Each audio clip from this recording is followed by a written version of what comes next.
Folks, another first today here on the show. Now, we're based right here in North Texas. That's where we shoot the show, and we beam out all over the place. But we're kind of partial to North Texas type businesses, and we're kind of partial to family-owned businesses.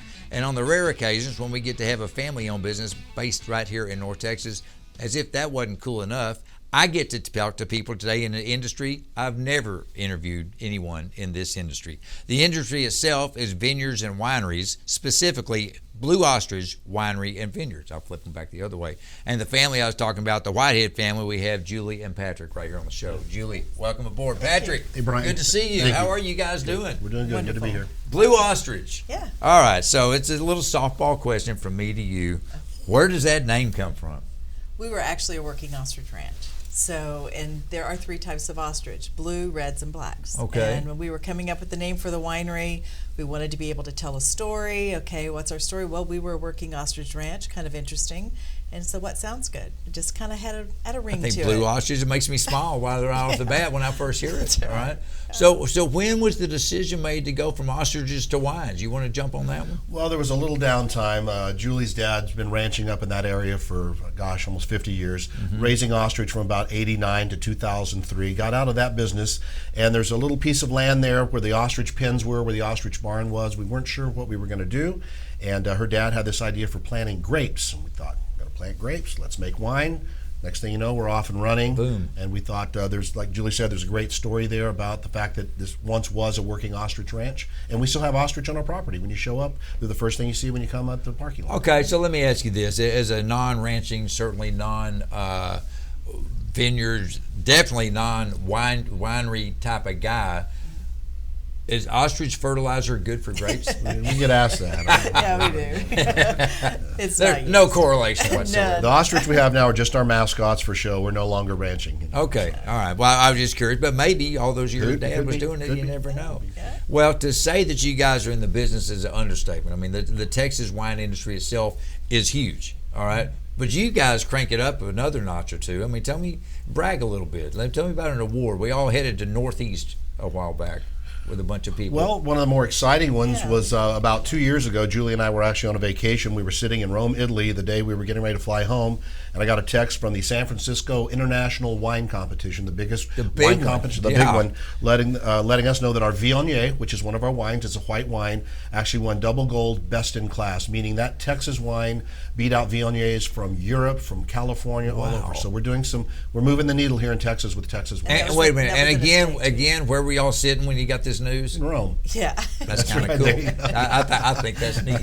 I want to make sure we got a double hit on that one, and we got that one in there. So your dad's influence, I guess, why did he decide grapes? I mean, there's a lot of cash crops. Why go the grape route? He has always had this romantic vision of having a vineyard on our hillside. Where we are located is in the Red River Valley, and it's truly, a valley with rolling hills, and where the vineyard is currently is on this hillside, and it's just beautiful. It's breathtaking. He's always wanted to have grapevines there. He has some at his home in Flower Mound. He has like 50 vines. Okay. Vineyard. Yeah, and if I could add to that, Sure. There's something about grapes that's very unique. It's different than all the other commodities and things you think of, cotton and soybeans. It's difficult to grow grapes, not just in Texas, anywhere. Sure. And some people just feel called to do it. And keep in mind, there's something very historical and in some cases religious about it. When you think about the references to vines and grapes in the Bible, in the book of Genesis, it was the first thing Noah did when he got off the ark was he planted a vineyard. And there you go. There's some biblical tie-ins as well, and there's nothing wrong with that, by the way. So going back to the wine business, though, I mean, there's a lot of chemistry involved. Who's got the brains for this thing? It's him. Do you have a background in this? I don't, and I did go to study winemaking, and it was a little intimidating when I realized one of the classes I was taking was Introduction to Ag Chemistry, because the periodic table was not my thing back in my school days. But when you're learning about something that you're interested in, just like any other subject, it just, you seem to take to it a little bit faster. And we also have some resources, people that help us out on some things. If we have questions, labs that we work with that help us with analyzing. Are there trades, like all trades have associations, or associations of fellow? Well, I'm the past president of the Texas Wine and Grape Growers Association. I didn't even know that. I was president, Brian, from March of 2020 to March of 2021. Nothing personal. I think I could have been president during that period. Well, Oh no. no, Governor Abbott and I still are not on speaking terms. Oh, So goodness gracious. Well, but we made it. We made it through though. Well, and let's back up. Talking about making it through. When did the first bottle of wine come off the production line? Do we recall like a year? I mean, I know we got different. We started right away. Yeah. 2011 is the year we planted, but we also started out with, we're business people. Sure. And so we needed to start making money right away. So we bought bulk wine to begin with. Mm-hmm. But from our vineyard, I guess the first one was Probably 2012. Yeah, 2012. Well, and here's where I was going with that. I'm trying to get a business progression here because you've been doing it a long time. Something's going right, but from a production standpoint, last year probably doesn't count, but are we? We started our first year. We're 10 years old this year, so September we actually celebrate our 10-year anniversary this year. Like Julie said, the clock was running. We had some business loans and things like that we needed to take care of, so we had to get started right away. So we did start with bulk wine. That first year we probably bottled 500 to 600 cases, and we're currently up to about 5,000 cases a year. Now that first year we also bought grapes because our vineyard wasn't ready yet. So we did start producing. We had a crush is what it's called. Okay. That very first year. So. And you bottle them in the whole bit right there at the place. Yeah. We do. Can John Q. Public come watch that? They sure can. They can. Yeah. We did it by hand originally. I mean, and when I say that, you've seen big bottling lines maybe on TV or whatever. But ours was like piece by piece. It took about 7 people. Patrick tells the story well. We didn't have very many friends. If people get tired of that, what are you doing this Saturday phone call? But now we use a bottling truck. It's actually a mobile truck. There are 2 of them here in Texas. Okay. And he's coming to see us in August of this year. And when he comes, we have everything prepared, and we plug into his truck, and we can bottle.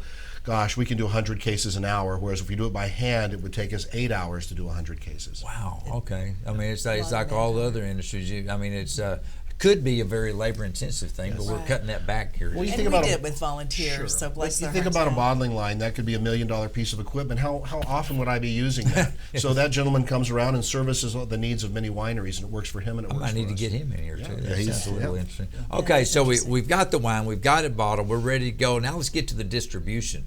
Where can people get it? Can I buy it there? Can I buy it online? Do I get it at stores? Give me some breakdowns. Yes to the first 2, and a little bit on the last one. We decided early on, what is our business model going to be? Did we want to be mass produced and mass distribution, go into grocery stores and that kind of thing? And we learned very quickly that we have something special there at the winery. Our location is wonderful, and when you're coming from like the Dallas-Fort Worth area, for instance, we draw from about a 90-mile radius.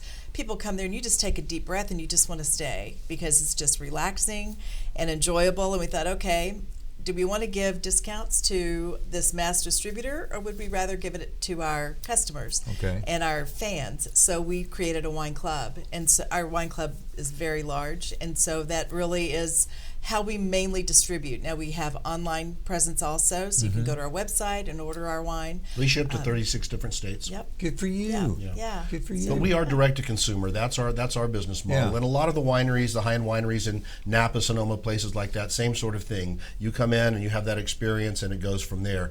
But you get into distribution, we'd be competing with people like Kendall Jackson that do 2 million cases a year. It's just. I think the coolness factor is much better on your end, to be honest with you. And how many different types of wines do you have? We have about 15 or so 15 currently in our portfolio. Wow. Yeah. We do sweet wines and dry wines, all grape wines. We don't do fruit wines like peach or that sort of thing. It's all going to be traditional grape wine. Yeah. When we first opened, my mom said, "You better make wine for me," because meaning it needed to be a sweet wine. So we decided early on. You got it. And just think, if Daddy would have started growing peaches instead of grapes, Yeah. it could be a whole different story today. That's for but sure. I tell you what it is. It's a fascinating story. I mean, I love family-owned businesses. I've been known to love wine a time or two. But for you guys to come in the studio and share the story makes it even neater. Getting to put the faces behind the name of Blue Ostrich. I like that a lot. Thanks for being here. Thanks, Brian. Appreciate it. Hey, folks, as always, thank you for being with us, too. We're glad you were, and don't run off. We're coming right back with more on All In.